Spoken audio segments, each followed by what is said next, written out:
from the vault, high atop the pastoral center of the Diocese of Camden, you're listening to Talking Catholic. Hello, everyone, and welcome to Talking Catholic, the official podcast of the Diocese of Camden. And today with my co-host, Mike Walsh, Director of Communications of the Diocese of Camden. How are you, Mike, today? I'm good, but I don't think you got a chance to introduce yourself.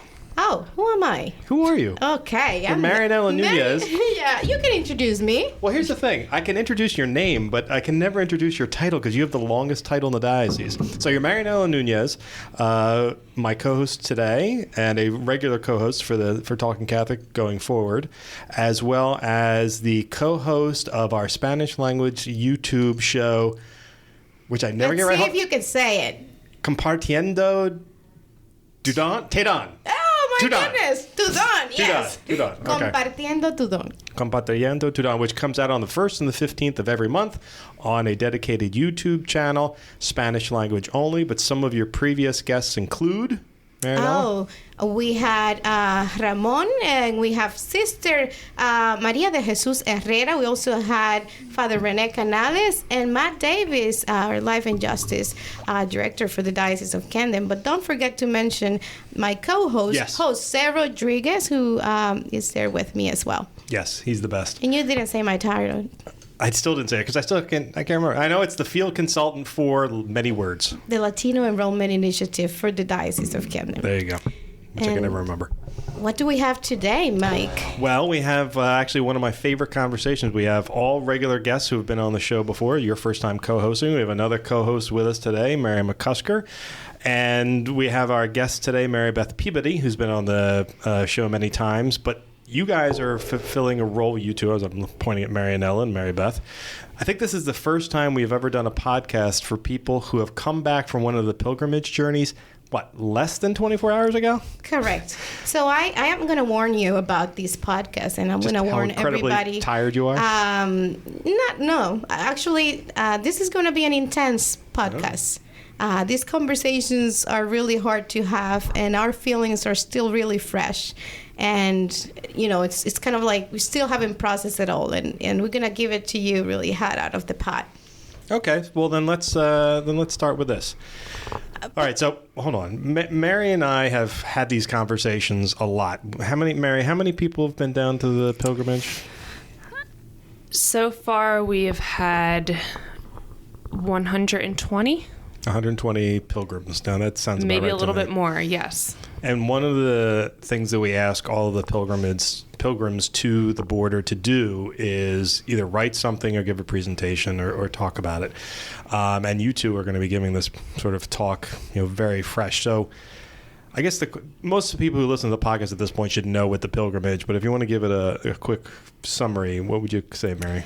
Sure. So this idea for pilgrimages to the U.S.-Mexico border, they started back in 2014 when my other boss, Kevin Hickey, he responded to a call put out by Catholic Charities USA, and they said, look, there's a crisis at the border. There's a huge influx of immigrants, and after they are processed at the facilities, they have nowhere to go. They're released with nothing except a date for their court hearing, an ankle bracelet, and that's it. And that's after people have literally walked from Central America through Mexico. Some of them have lost family members along the way, and they've just endured unimaginable suffering, both in their countries of origin and along the way. So in response, Sister Norma Pimentel, our JFA honoree from last year, she is the executive director of Catholic Charities of the Rio Grande Valley, and she welcomed Catholic Charities agencies from all over the country saying, if you can send people, we need help. And one of those people was Brian Wagner, my colleague at Catholic Charities, who spent months there. And when he came back and told Kevin Hickey about what he saw there, Kevin's, I hope I'm getting this right if Kevin's listening, Kevin's response was, we need people to see this firsthand. this was back in 2014, and people still need to see it firsthand. Immigration is still an issue, a very complicated one at that. And last year, the beginning of last year, we went down as a fact-finding team to figure out how can we get people in the diocese down to the border to see this, to see the reality. How do we do that? So that was the first trip, and we kind of made some contacts down there with the local parishes, the different communities along the border, and of course with the Humanitarian Respite Center. And since then, we have sent well over 100 people down in different groups. Wow. And it's sort of more, it was a 2-year process. The Share the Journey campaign, initiative rather, was an international campaign put together, requested by Pope Francis, taken over by Caritas and Catholic Charities in the United States. And actually November marks the end of that 2-year Share the Journey initiative. So this is your trip is essentially the last sort of official Share the Journey but we trip. Want them to keep going. We did. Let's pray for that. Right. Yes. But it also showed an evolution, which is something we're going to get into, because this is the first time we've had anybody on the podcast that's had what would be what you've experienced, which is, whereas the initial trips were down to service and help Sister Norma Pimentel with her respite center, now that respite center is basically not quite covered in cobwebs, but it's gone from the thousands it's seen to a trickle. Right. So I guess, starting it off is, first, what made you want to take this trip? And second, how did your journey begin? I would like to have a chance to introduce my coworker, Marybeth Peabody, who's here with us today to share the journey with all of you. She is the communications and marketing manager for the school's office, and I would like her to tell you what made her go to the trip. Well, thank you, Marianela and Mike and Mary.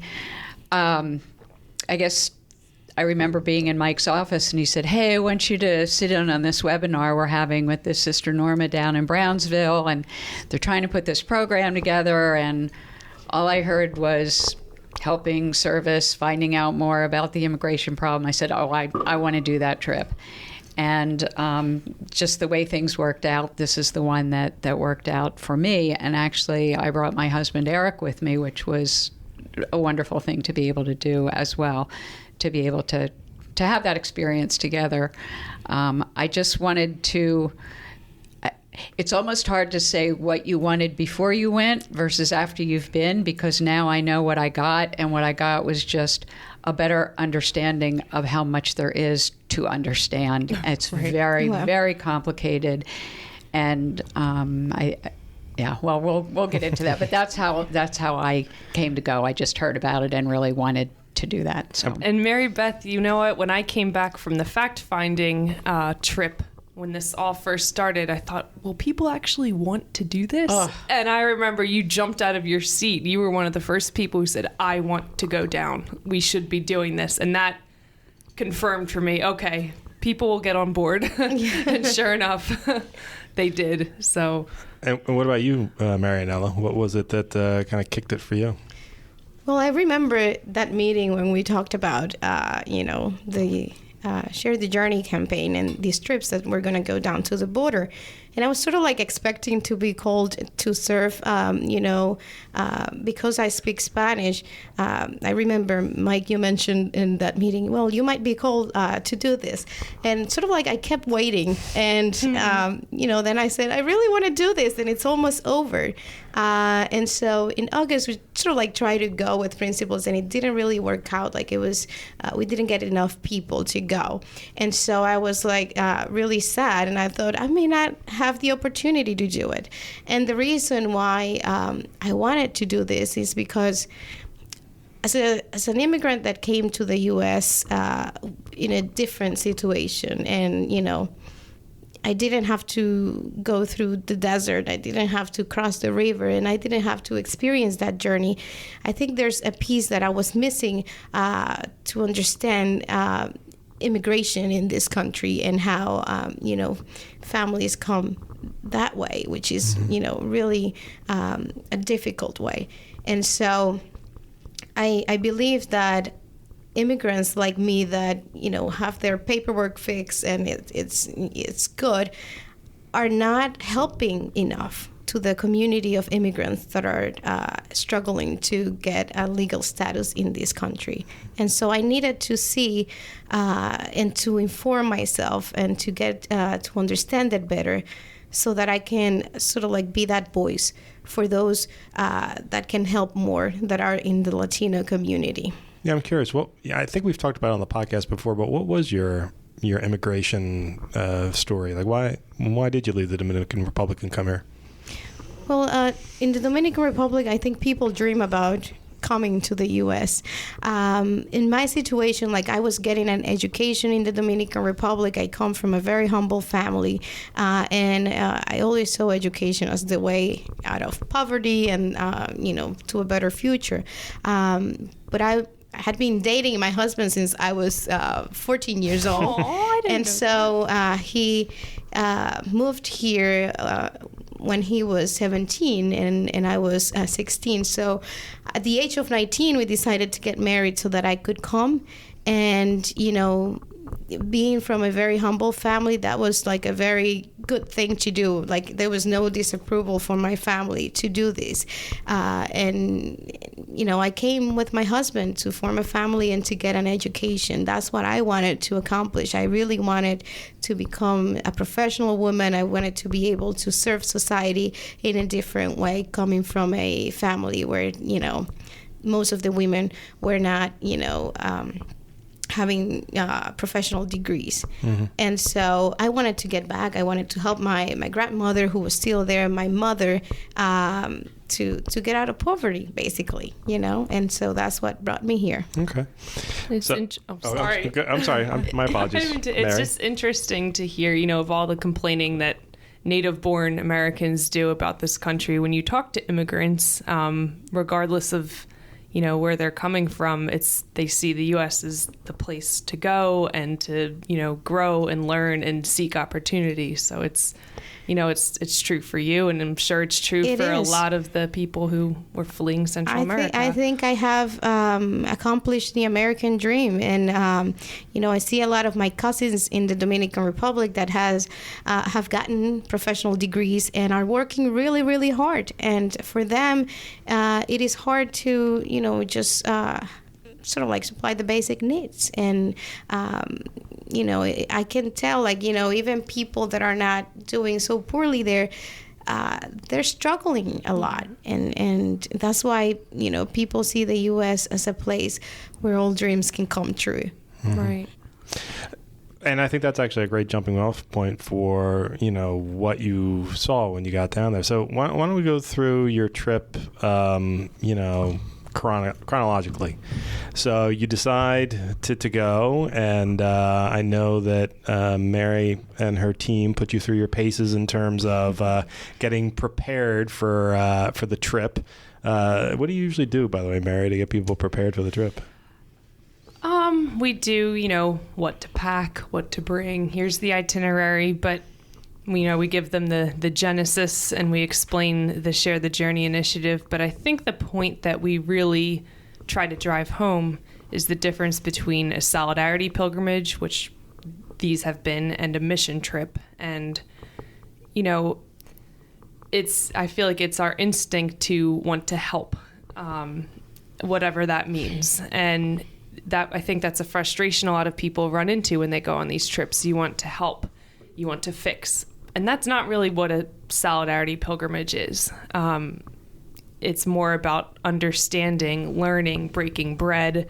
You're not there to fix a house and then wipe your hands clean, come back home, and then that's it. It's about building relationships with other people, learning, unlearning, witnessing the complexities, and coming back and reflecting on it further and spreading the word. And that's an important distinction. And so we really try to drive that home, because I fell into the same trap. I want to fix this. I want to help the migrants. And but it's more than that, Yeah. I knew that sort of intellectually, but I didn't get it until I got you're there. right? Yeah. I saw the itinerary, but it just didn't sink in. And I thought, okay, well, I'll just find out when I get there. And so we got there, and our flight was late.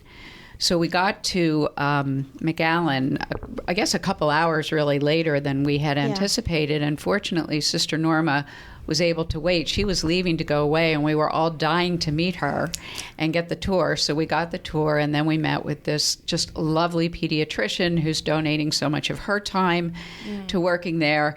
And the center was empty. There were just a couple families, and it was like, oh. It was sort of depressing to look at the center empty and full of resources, Just a few months ago, there were thousands coming into that center. And so we got a tour, and we saw all the supplies that were there for people who couldn't access them because they're not allowed in anymore.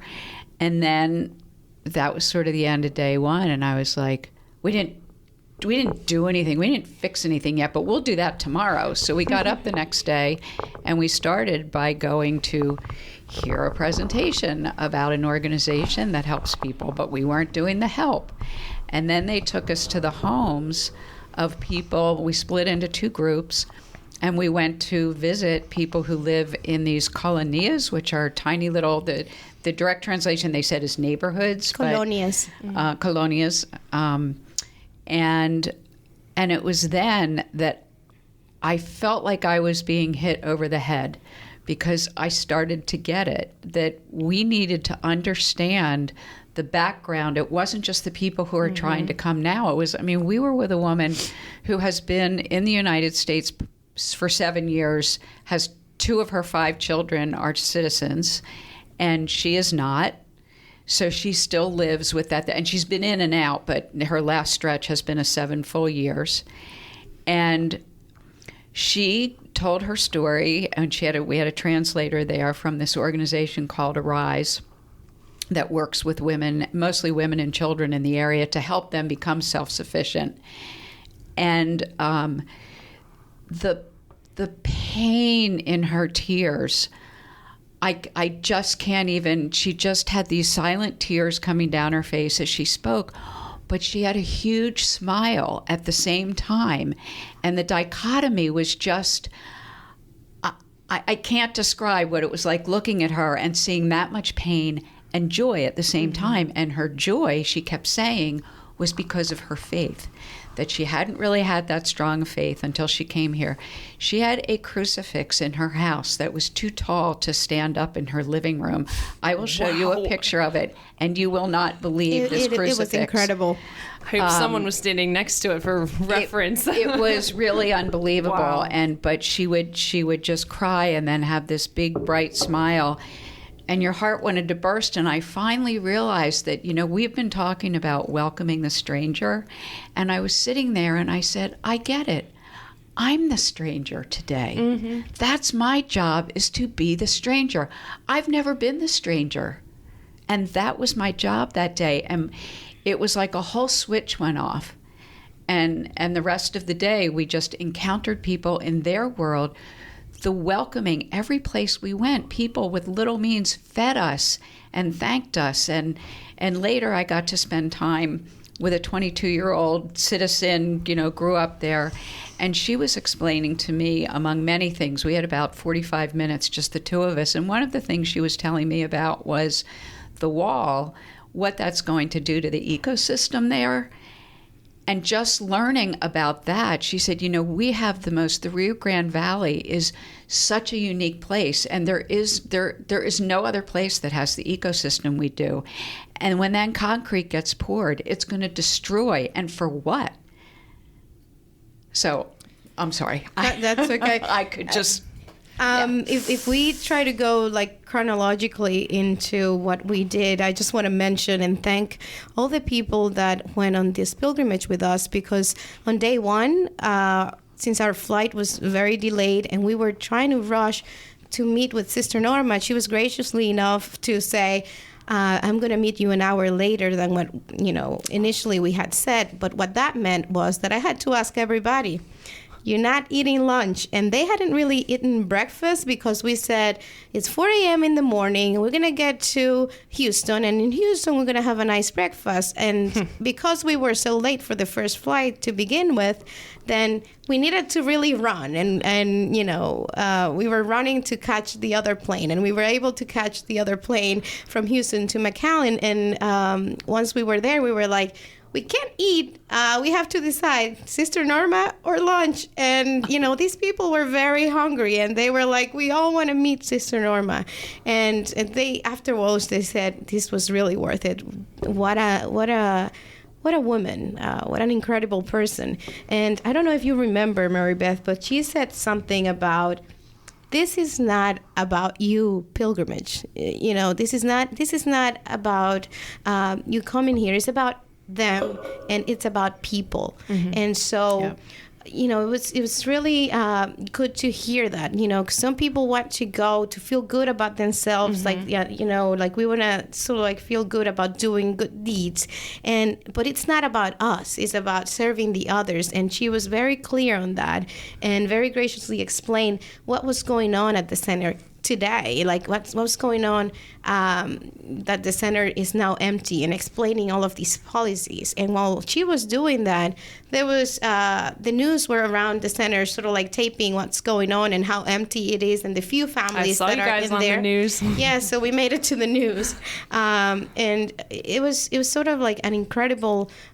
experience to start, and everybody was so welcoming. There was starting with Sister Norma to the pediatrician that was explaining how she handles all the volunteer doctors that come to the center, and how she encourages people in their own towns around the country that want to volunteer as doctors to really start something in their own places, because a lot of the people that were displaced are in need of medical services in their own places, and they can only do too much in 2 hours. Sure. I'm so glad that you both were able to meet Sister Norma, because that's always been a hallmark of this experience. I was included in your WhatsApp group chat, and when I saw all these frantic text messages going on, no time to eat, someone said, run to the gate. I said, oh no, they're running late. I was watching the flight loop around the Houston airport because there were delays.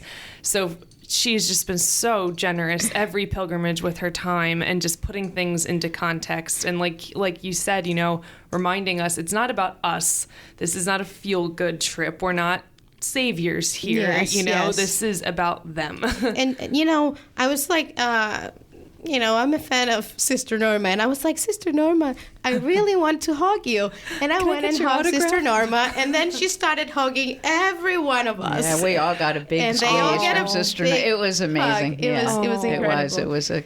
I never got a hug from Sister Norma. Well, I got two. Yeah. Some of us sullied on up for a couple mics. Okay. So what happened next, Marybeth? Like we went from meeting Sister Norma and the wonderful doctor to even meeting a Hollywood actress there, that was there just to understand. Wasn't that something? Yeah, that was something. Do you remember the name of the actress, Marybeth? Marianela was telling me about it. We thought we were going to see her again on Friday because she said she was going over the border, so we thought we were going to see her the next day, and we did not. Yeah. Okay. So I'll have to see if I can track down who that was. No, but she did tell us the name of the film is The Promise. And it's not about immigration. It just happens to be set in McAllen. Okay. And she wanted to understand the reality at McAllen, and also what's going on at the border. So it was very nice that during her free time from filming, she would go to the respite center to learn more about the issue. Right. And they, of course, welcome her with open arms. Yes.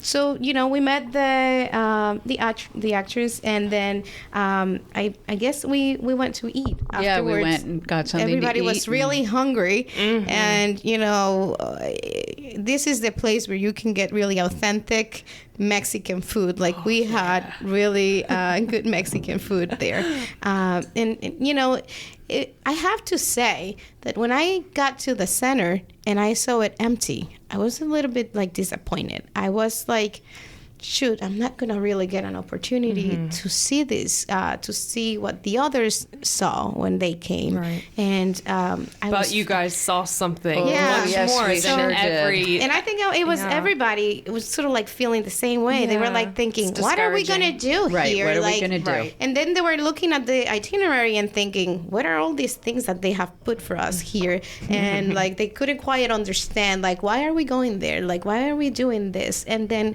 everything started to make sense. So, Marybeth, can you talk about our experience going to the, let me see if I can say this right, ecclesial-based community, with Victoria. Remember Victoria? That's the house. at the home. At the home. So, so first we went to To the church. Well, wait. First we went, no, because before we went to the church, we went to the river.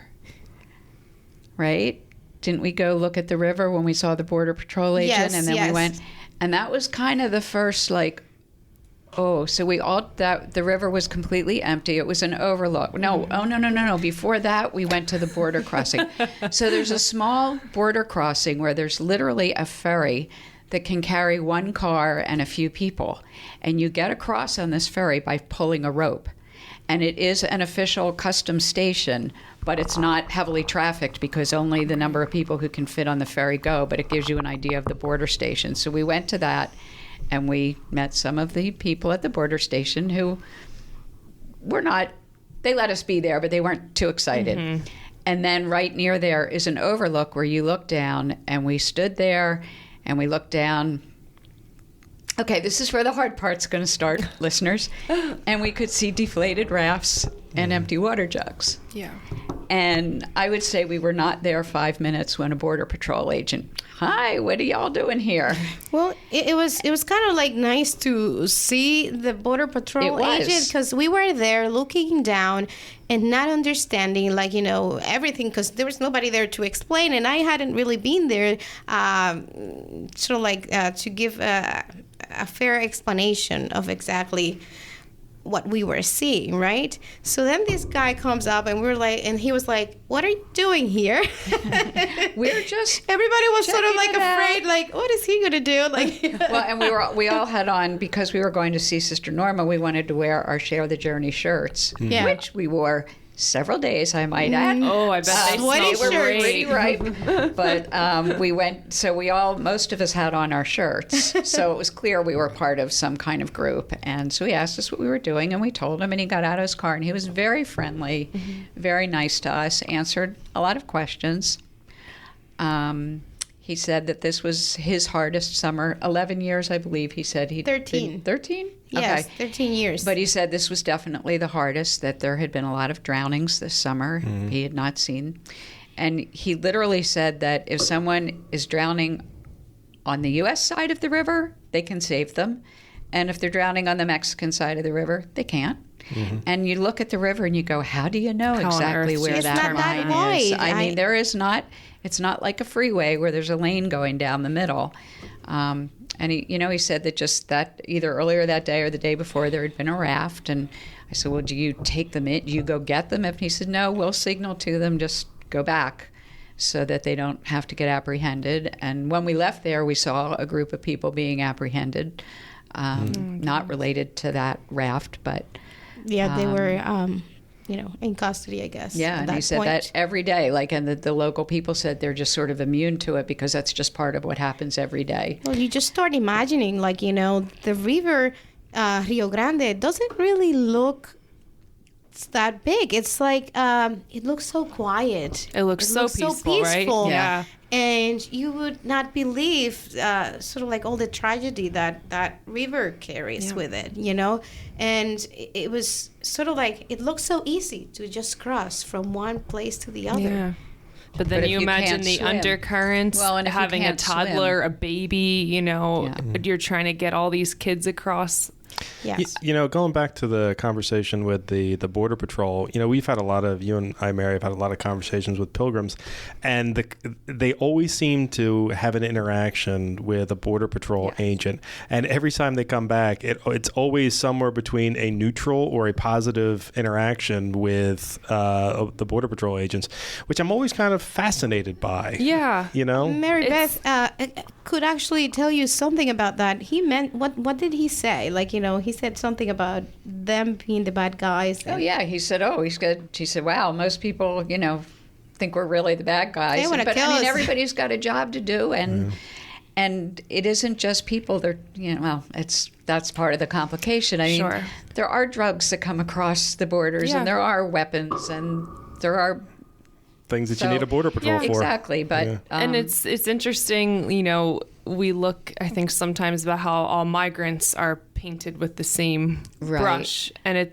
that was a shock for me, frankly, to see a Border Patrol agent so willing to, he said, look, my parents were migrants. I have kids here. I want to keep people safe when they cross. I want to get them to the facility a safe way. And I was just floored, and I was startled. And then you hear other stories from the Border Patrol agents, which are much more disturbing. But. And we had one encounter, which I won't get into now, but one encounter with somebody at a checkpoint where it was like, you see where the other side is. Not kind, not at all kind. And all the areas really of gray in between, it's complicated. I remember when we went to the ferry, that was on Thursday. And, there was this agent that, she said, if you cross that fence, you cannot come back unless you have your passport. And she was right there with us. Like, it was like, you cannot step one foot there. Which I did, thank you. I was in the restroom at that time. I come out, and I'm thinking we can run down and see the ferry. Like, let's Huck Finn down there. And I'm like running down. She was violating the law. What are you doing? Stop! Mike, stop, can you imagine we're having to write a press release? I didn't know because Pilgrim goes missing. I missed that part. I thought we just couldn't get on the ferry, and the last ferry to Mexico had just left, so it wasn't even like we could have gotten on it, and I just had missed that little part. She was just gonna leave you in there because she mentioned, like, we're closing this right now, and it was like 2 minutes away until they were closing. So she was like, you would have stayed in Mexico. Wow. Well, you guys did. You guys were the first group to cross into Mexico, and I remember the meeting leading up to this trip with just the committee. We were saying, should we be doing this? I never felt unsafe there. I will say that. I didn't because of the daylight and because of where we were there. Right. Yeah. And just to clarify, that change in sort of the itinerary for the trip, that was necessitated by the fact that the respite center had become a trickle. Right. And, the organizers of the pilgrimages were really looking for ways of helping people to still understand what was going on, even though there weren't a lot of people at the respite center. So, I mean, a question for you, Mary, is because I wasn't part of those conversations. How did that develop going across the river? Like, where did that come from? Sister Norma, or did that come? Sister Norma, she mentioned.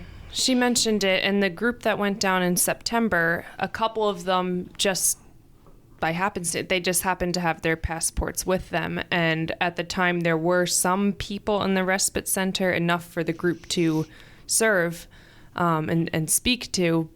But there were a couple people with passports. And Sister Norma said, this shows how, bold and unafraid she is. She said, well, then you guys can cross. We need water to get to the other side because of, the policy that's in place right now. And after I would recommend, like, for the people that want to see what that looks like, to go on our Facebook page. I'm sure Mike Walsh would be posting those pictures with they're up on the Catholic Charities. The cards, and they're up on the Catholic Charities website. Yeah. So, it is incredible how they just see the need and they respond in not the fanciest way, but the most effective way that they can do. Like, they cannot be crossing a full truck of stuff, and they have stuff to give, but it's not possible to cross it all at once. And so they need people and they need volunteers to go with them and bring these beach cars and sort of like drag them with water bottles and food. And Marybeth can talk a little bit about how was that experience of, going to Mexico and dragging those, what are they called again? Those wagons. Well, they were, like you said, beach carts. They're the things that you take to the beach. They're collapsible wagons. Yeah. Yes. Made of How was canvas. that like for our group? Like, what was Well, your... hold on. I think we're missing a little bit in the narratives. I don't know how you got from one to the other. So you're still in McAllen, Texas. What was the process for So getting then you across drive to Brownsville. It was about a 45-minute drive, I guess, to where Yes. we were crossing to go to Matamoros. Matamoros. Okay. Sí. Sí. That's her Spanish right there. Very good. Yeah, and I sure wish I knew Spanish. Oh, heavens, do I wish I knew Spanish. Yeah, so one thing about the empty respite, I just want to say one more thing about the sort of almost empty respite centers is that when you get there, it suggests to you that there isn't a problem anymore. But the problem's worse because it's on the other side, and because all the services that people were getting at the respite center, including help with how to get to their next place in the U.S. while they're waiting for their court date, that's all gone for them. And just because you don't see it doesn't mean it's not there, because it's a whole lot worse. And that's sort of what this led us to. Right. And there's so, no respite center on the other No, side. So there when people is- are bussed back, they That's do right. not have access to Can that. I just add this about the respite center too? Like, they were kicked out of the initial respite center that they had because neighbors complained about them being there. But the Holy Spirit works His magic, and now not only do they have a place that they're not renting anymore, they bought this place and it's huge. It is amazing. It's a former nightclub. It is like a warehouse. Like, it is incredibly big. And they will try to accommodate that to be able to better serve people, hoping that, if these policies change, they are prepared and equipped to serve the families that are going to come in. Yeah. Sure. So then, so you make the decision to go over there, go to Brownsville. So the next day we got up and we went to the respite center. Well, we went to the Catholic Charities in Brownsville and got a whole bunch of just a ton of cases of water bottles. And some of us had bought some toiletries to leave at the respite center. But they said, well, why don't you bring them? So we had, 2 bags full of deodorant and a bag full of Dove soap, right? Not a whole lot. So when we crossed over, there was almost a wagon per person. Some of us were sort of sharing the load of a wagon. I think 11 of us went over altogether. Yes. And so maybe we had 6 or 7 wagons. We had 7 wagons. And we got over there, and the first thing you see is just this sea of pup tents on concrete.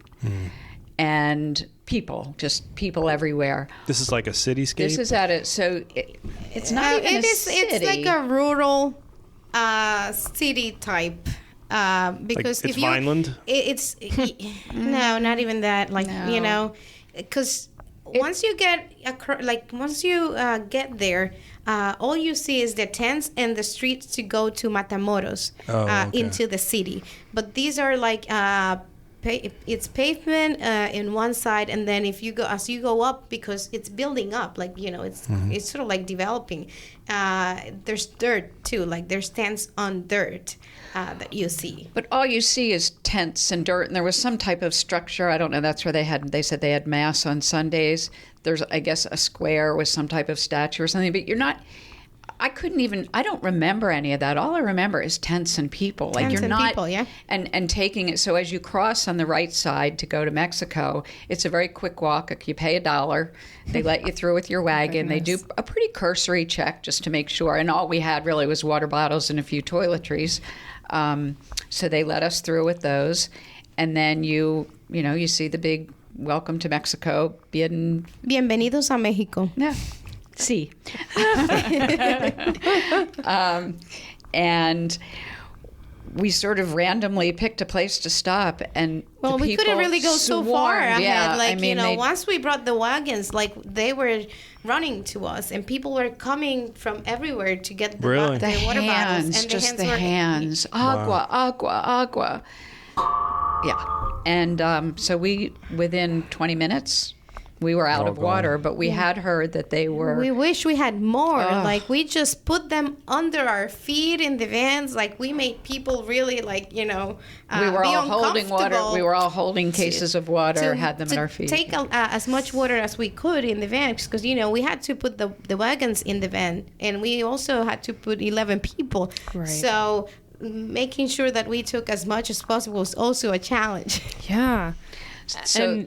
Go ahead. So I was going to say, then they had a sort of a makeshift medical clinic, just a one-day clinic with a doctor and some nurses who'd come down from New York, and they did say that anybody who spoke Spanish could be of help with translation. So Marianela, of course, immediately sat down, and we had a couple other people in our group. One who speaks good Spanish, but she said she understands everything, but doesn't feel as confident speaking, and then another woman in our group whose Spanish is still her primary language. So Marianela was really the only truly bilingual person with us. So she did the translation and got some of the really intense stories. But before she did that, we were all sort of staying close to where everyone could see each other. We always stayed with another member, and we came upon Marianela, who was removing from her wrist a rosary bracelet that we had been given at our principal's conference. Yeah, at the principal's conference, and I see her putting it on the wrist of this little girl. And so then she gave the little girl a hug and said, "Happy birthday." Aww. And so this little girl, it was her 4th birthday, so one of the other people who could translate and I stayed back, and Marianela was moving on to the medical tent, and we were talking, and this woman, this beautiful young Nicaraguan woman who was maybe 30, maybe. And she had a 10-year-old, 4-year-old, and a 1-year-old, and the dad had been killed. And that's one of, I know, a zillion stories. And I'm going to move past, because Marianela really got most of the true stories because she was able to converse. Yeah, I mean, like, I talked to Father Joe Capora was there too with me translating, and he's from the University of Notre Dame, and he is spending some of his sabbatical there. And at the end of the day, he said, I really got so tired of hearing all the stories, all the sad stories. And, it was sort of like we had a similar experience going on and helping the doctors. We thought we were going to be seeing more doctors there. There was one doctor, and there was a few nurses from New York that were serving there. And so I was doing the intake with the families, and there was a man that was from Guatemala, and as I was talking about their health and what was going on, most of them had sore throats and virus going on, and they were sort of like saying, I don't know what to do.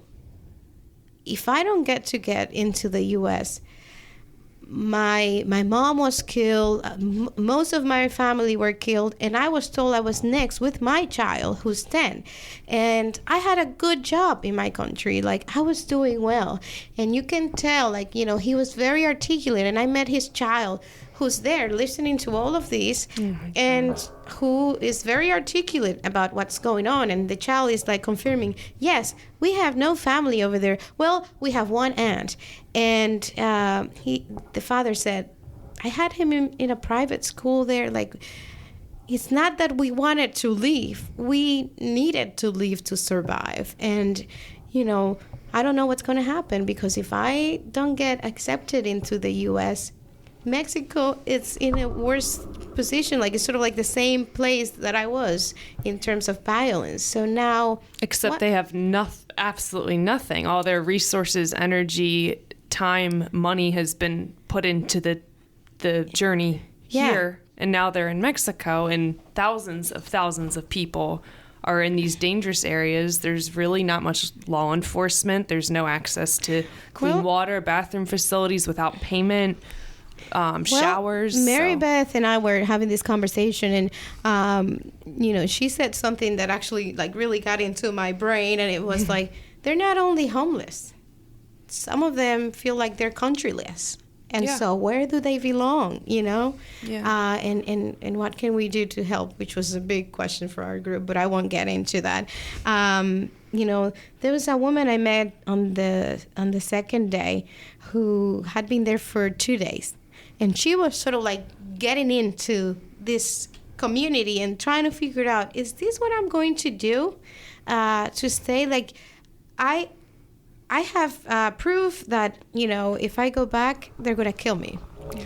So, but I see this and I don't understand what I should do. So what do you recommend? And I was sort of like asked for legal advice, and I couldn't really give them a lot of hope, because she was asking me about the Mexican asylum and like, what if I start working here? Because I guess she looked at people there hungry and with so many needs, and she was asking herself, is this what I'm going to do? Is this where I'm going to stay, doing nothing and not being able to provide for my kid? She had like a 12-year-old. And I just couldn't answer in a positive way, because what can you tell them? Especially when they're hearing dates, if they even have a shot, they're months from now, if not longer. She had a there's hearing a bottleneck date in 3 months, so that meant like she really needed to stay there for 3 months. Yeah, they're at like January now for hearing dates, and you have your preliminary hearing. When you get there, you meet before a judge who's on a FaceTime screen in a tent. And that person determines whether your story is credible enough to make it to the next move. So if that judge says, nah, that doesn't sound treacherous enough to me, then you're sunk. And then, but if you get a court date, it's months away. And if you take aside, and what we've heard is that if you accept asylum from Mexico, you lose your shot to come to the United States. But they don't know this. Nobody knows what's going on. And it's partly because I don't think anybody knows what's going on, not just the migrants, but the people making the rules. The rules change. The other thing we heard is that they get their court date, they show up for the court date, and they say, oh, yeah, we tried to get in touch with you, but can't do it today. And then they get rescheduled for a few months out. So now how are they supposed to get in touch with them when they're living on the streets? Or phones. They don't have phones. Or anyone to call sometimes. Yeah, and that was the benefit of the respite center. You get the legal advice. You get basic things like, do not take the ankle bracelet off. Do not miss your court date. This is what you say in court. These are your rights. They have none of that. And you also, when you leave the respite center, at least most of them, it's my understanding, again, a lot of this is just what we've seen and heard, is that you have someone who's sponsoring you. You have a cousin someplace or a brother or somebody who is vouching for you. When you're living in a pup tent with 6 other people on the street, there's nobody. Nobody to vouch for you, and nobody to make sure you make it to court.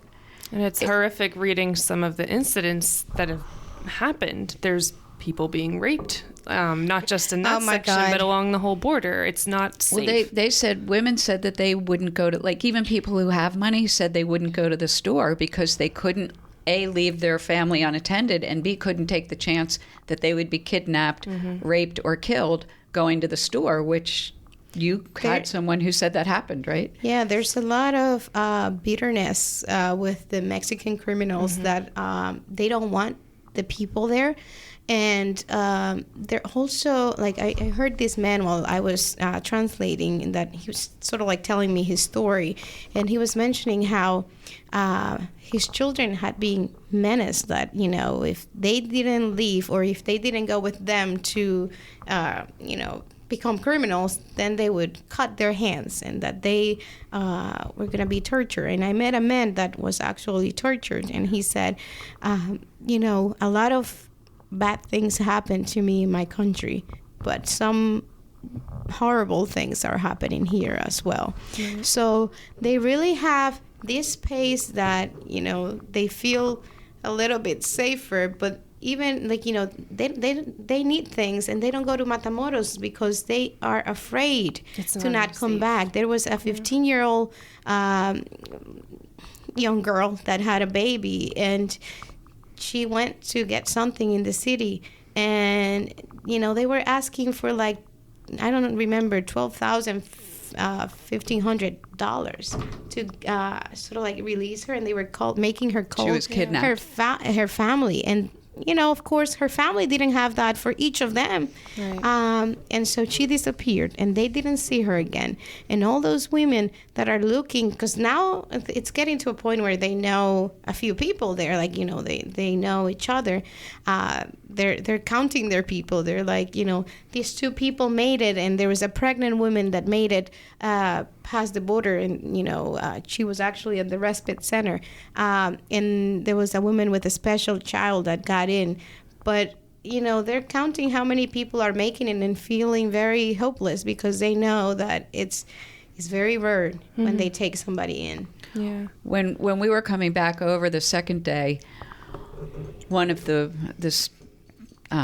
we got our passports checked, and then there's like one more person who's just sort of sitting there. I don't know exactly what she did because she wasn't checking passports, but she said, "Oh, who are you with?"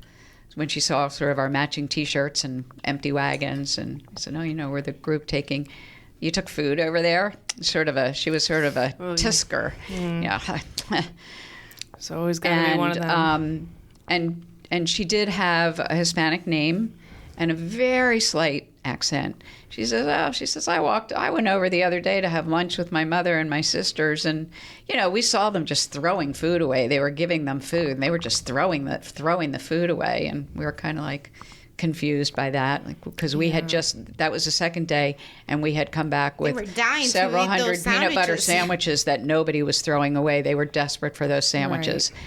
And she said, then, it got cold one night, and they brought blankets over, and people were so unruly about those blankets that one woman got knocked over and had to go to the hospital, and she was sort of like talking about this savage behavior, so we were with, I don't know, Mary, do you know who Willie is? Willie Perez? He stayed from one of the pilgrimage and is living there now? Yeah, he moved there. Yeah, he moved there. Yeah. He's a guy, this is a guy who went on a Share the Journey trip with the Diocese of Metuchen. He's retired. Pilgrimages. He's been in the U.S. like 40 years. He's Guatemalan originally, I believe, and he was so moved by the experience that he got an apartment down there so he could stay there. He's a full-time volunteer, and he was with us that day. So we were like, Willie, can you tell us a little more? He said, he said, I was there for the blanket situation. He said, it got down to 40 degrees, and there were only so many blankets. And yes, people were clamoring for blankets, and somebody fell. We could see how that would happen when we went back to distribute things, because just that crowd mentality, it wasn't because people were unkind or wicked. It's just, That's not a migrant thing. That's a people thing. That's a people thing. And there is going to be increasing violence there because you just can't keep people in those circumstances. The food situation was really interesting. He said the Mexican government is now handing out about 200 meals a day. For almost 2,000 people. And the people don't trust the food. They think they're being poisoned, so they're not going to eat the food that's being given to them by people they don't trust. Yeah. Right. But I do have to say that there's a few families that mention that some Mexican people do come and try to help them, like, individually. I guess they're not trusting the government because, they feel that they are unwanted there, and they don't trust them. And 200 for a group of 2,000. Some people eat it because they're desperately hungry, right. But there's others that have that reaction, and that's totally understandable. Mm-hmm. It's just unimaginable to think, in my context, like not married, no kids, imagining fending for myself, but then add children to the mix, and it's just. Yeah, one of the things that really... the decisions you have to make, who's strong enough, who needs this one bottle of water. Yeah. I mean, the decision-making has to be excruciating. I felt really powerless when I had this woman who was breastfeeding her child. She is really not getting much food herself. And I could see the child sick, and she was worried not having the medicine to provide for the child. She was told that the child was in malnutrition. So what do I tell that woman? Mm-hmm. she doesn't have money to buy milk or anything that the child needs. Yeah. And so I remember, like, Tom Burke, one of the people in our pilgrimage, said, this is a humanitarian crisis, and these children are going to start dying. Yep. Yeah. Because Sister Norma and her people can only do so much. Yeah. And it is impossible to feed all of them every day, So at what point do humans become that way? Yeah. And that feeling of helplessness, I imagine you must feel it more than, I guess, some of the other people who have gone down and just done their work in the respite center. And I think that discomfort, that helplessness, that, what am I doing to help? Like, I think that's the hallmark of, like, a pilgrimage. You're learning. You can't fix everything. I think you mentioned, Marybeth, something about just slapping a Band-Aid on it, and what else can you do? Yeah. Yeah. You can't fix the situation. And I think for people, there are so many different opinions about what the situation is and what our responsibility is and who we let in and who we don't. And I think that the thing that really has to get carved out is, as Marianela said, this is a humanitarian crisis. Right. These people, like, whatever you think about immigration, this is a separate issue. It's all part of it. Right. But whatever your beliefs are, as whether you're even Christian or not Christian, if you are a human being with a beating heart, our responsibility is to make sure people around us don't die. Right. We can ask Alexia to almost get our water out of the refrigerator for us. We should be able to take care of people who are starving and sick. Yeah. I'm curious. You are 2 of 13 that went down. What did you? 16. 16 that went Total. down. 15. Yeah. What did you, as the group, did you notice a change in the group over time? Like, did you see, were people affected, not affected? I think we just got closer as a group, and I think not everybody had necessarily the same perspective about immigration, but everybody had the same perspective about taking care of fellow human beings. And one of the things about the respite center not being open and sort of having 2 different places, there were things of great value to do at the respite center, and some people did not come to Mexico, and they stayed at the respite center. They cleaned, they sorted clothes, they made sandwiches, which was huge, because the next day, when we had thought we were only going over once, but some of us really wanted to get back there a second day, and there was an opportunity. There were enough wagons, there were enough people, and there was enough stuff. And if those people hadn't stayed behind and made, 300 peanut butter sandwiches, we wouldn't have had that to take over. And then there was Pedialyte. The second day we took more. There was Pedialyte and some more toiletries. And we actually made 2 foot trips to bring more loads over. So everybody had a role, and that was a really good thing. And then at night we would sort of get together and talk about what we had done. And those reflections are so important. They are. Because you have so many thoughts swarming around in your head, and the only people you can talk about is the other people who have seen it too. And did you find those reflections meaningful? You had them each night? Yeah, is that how it was? Every night it was hard to get people to sort of like be in the reflection mode, because by the time we got to the hotel, it was like, late at night. And we have people that go to bed much earlier than the time we finish. But what I found interesting was, like, even though it was hard to say, okay, let's do the reflection now because this is important, by the time we got into the reflection, people didn't want to leave. It was hard to stop the conversation. So everybody wanted to share what was going on and what their feelings were. And, we were very open with each other and about what we experienced each day.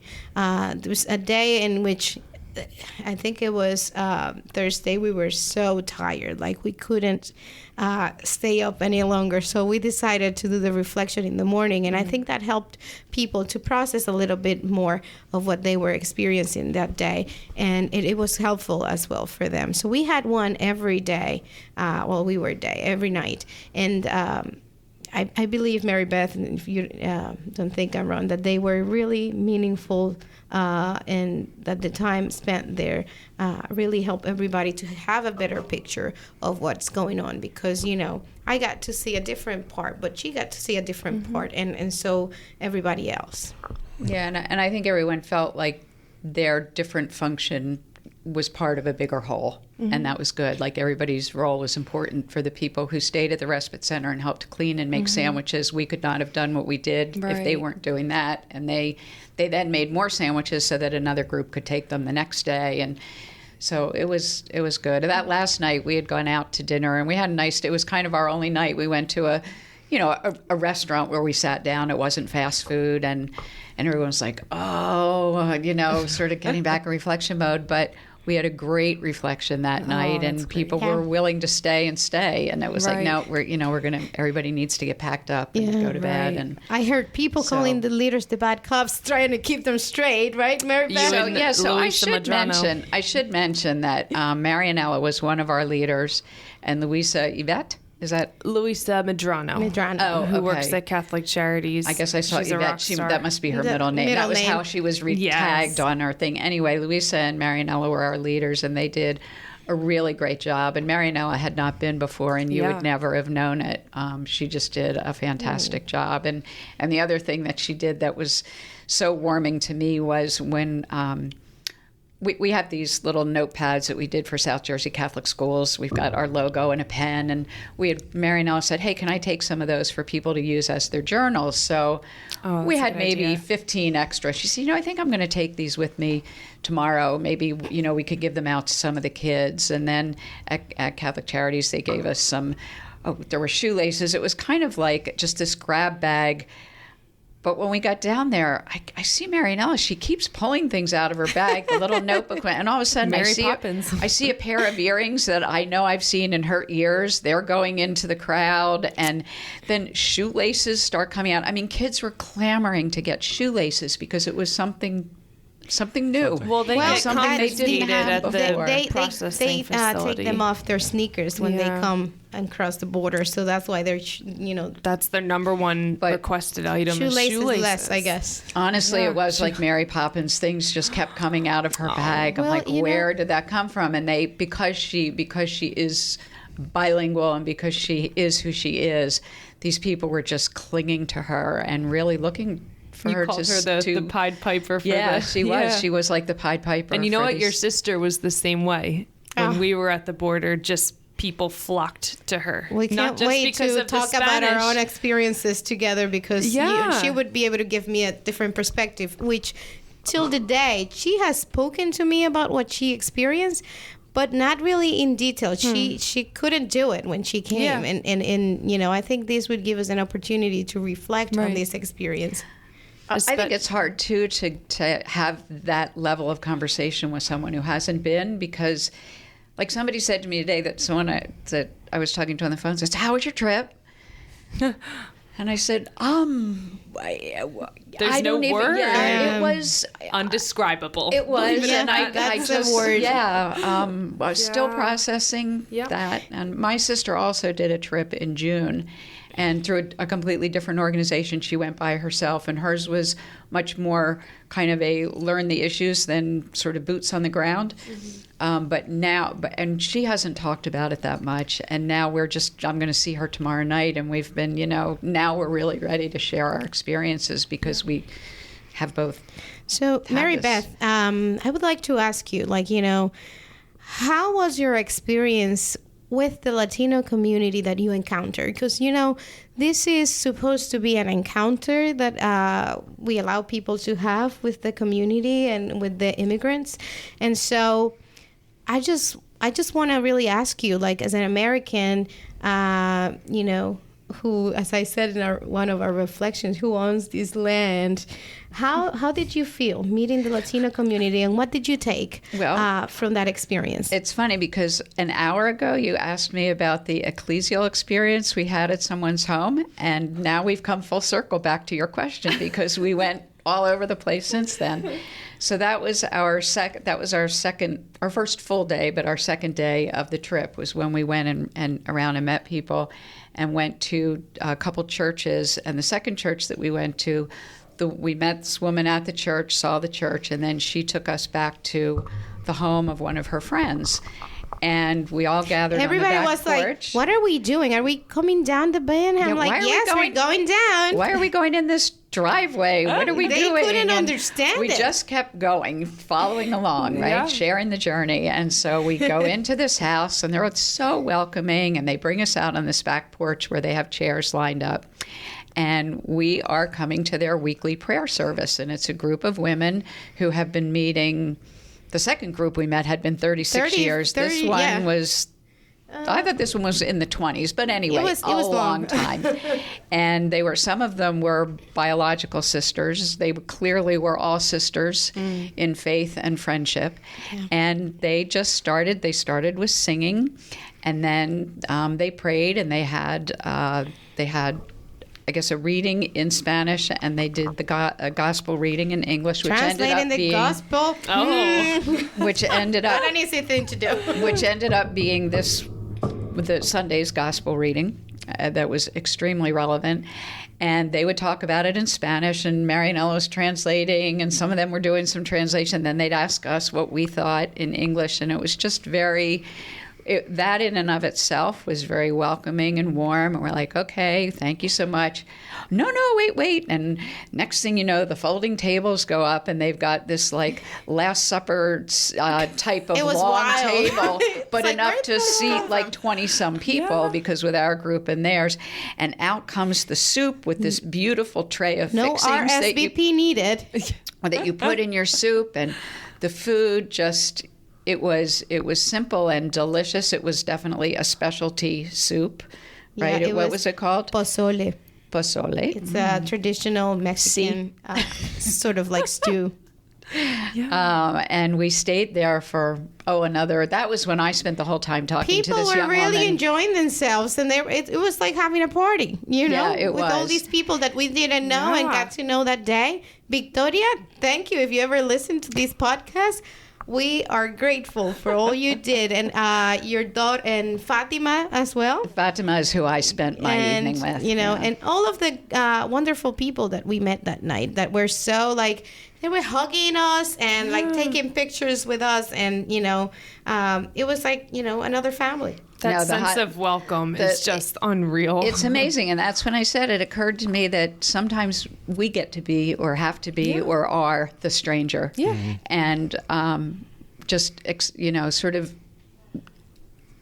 letting yourself go into that is a wonderful experience, because this was their home, not mine. And and they were just so welcoming and kind. And this is certainly a Catholic topic to talk about all of in itself, but I do want to sort of like end this podcast with sort of like highlighting our experience with the people from the St. Diego Church and what they did, Marybeth.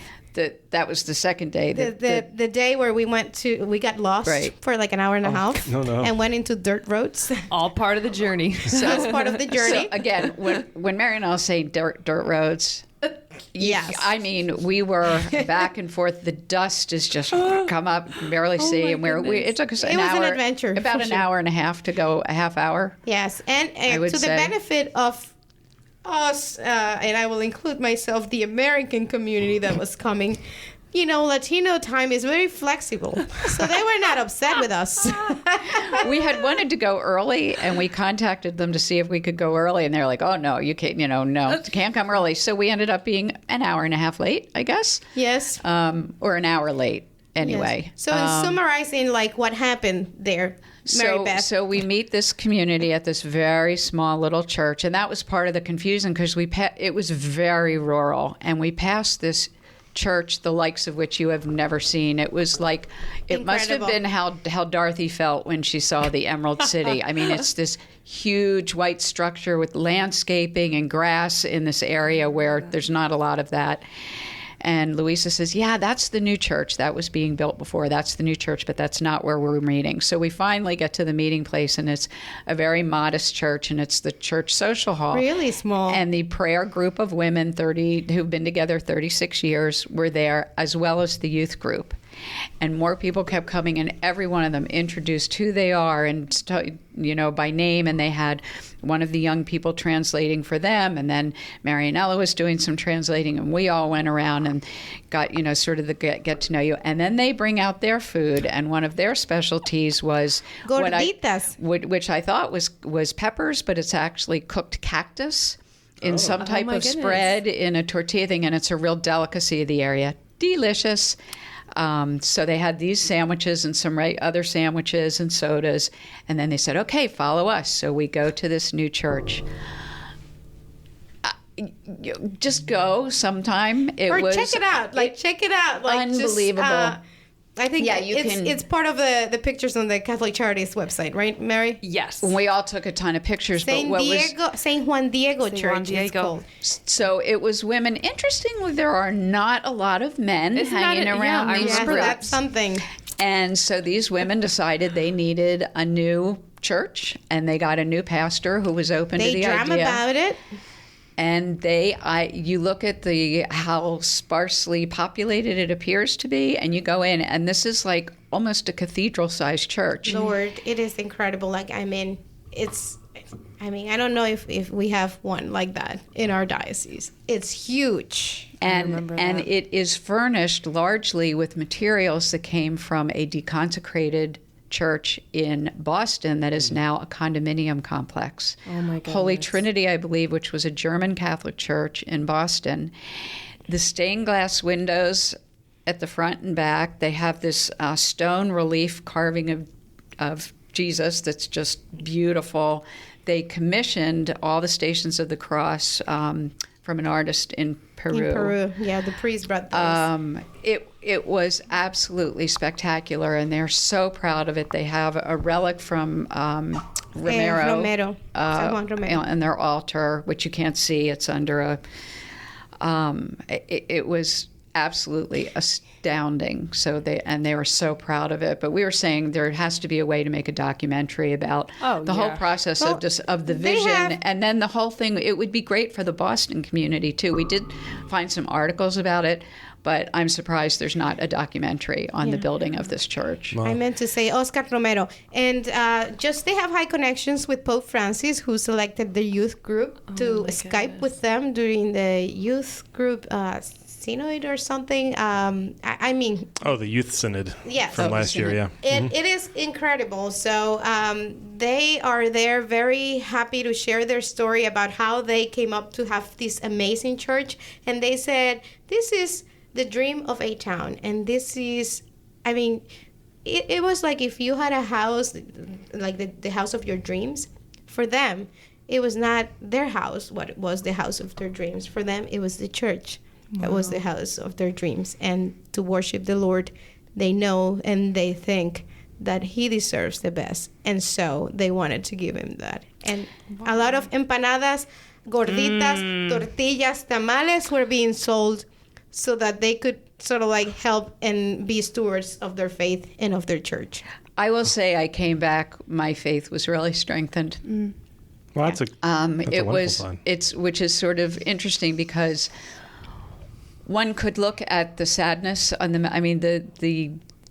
wow, it's really unbelievable across the border, and you think how could that happen in a land of God? But when you see the faith of even the people there, and then the people who have really hard stories that have made it on the other side, and the way the Latino community worships and praises and believes is just incredibly inspiring. It really is. And the other thing I would like to say is that I felt so proud to be part of Catholic Charities.